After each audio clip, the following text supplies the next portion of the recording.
রাজধানীর বিভিন্ন ফিলিং স্টেশনে আজও গাড়ির দীর্ঘ সারি।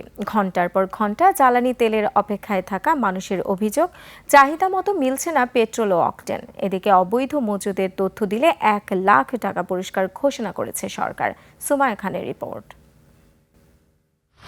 রাজধানীর বাংলা মোটর এলাকায় মেঘনা model service centre filling station. দীর্ঘ লাইনে ঘন্টার পর ঘন্টা অপেক্ষায় বাইক ও গাড়ির চালকেরা। কর্মব্যস্ত দিনে দীর্ঘ অপেক্ষার পরও মিলছে না চাহিদা মাফিক জ্বালানি। এই যে লাইনে দাঁড়াইতে হচ্ছে, আর কোনো সমস্যা নেই, লেট হচ্ছে, তেল পাচ্ছে কিন্তু লেট।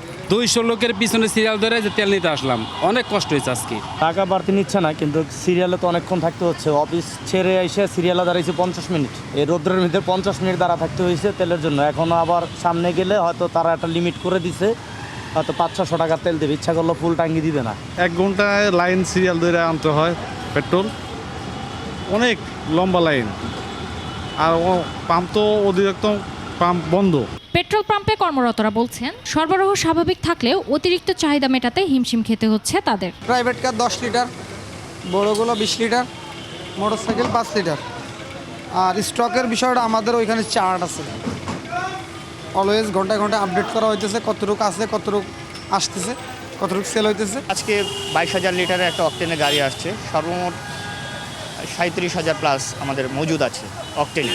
এতে করে আমাদের 8টা পর্যন্ত পাম্প খোলা থাকে, তো এরপর আশা করি হয়ে যাবে। রাজধানীর অধিকাংশ পেট্রোল পাম্পের একই চিত্র। আবার কোথাও বন্ধ রয়েছে জ্বালানি তেল বিক্রি। এরই মধ্যে দেশের বিভিন্ন স্থানে অবৈধ মজুদের প্রবণতা বেড়েছে অসাধু ব্যবসায়ীদের মধ্যে। এসবের বিরুদ্ধে চলছে মোবাইল কোর্ট। একই সঙ্গে অবৈধ মজুদ ও কালোবাজারির তথ্য দিলে 1,00,000 টাকা পুরস্কার ঘোষণা করেছে সরকার। সুমাইয়া খান, 21 টেলিভিশন, ঢাকা।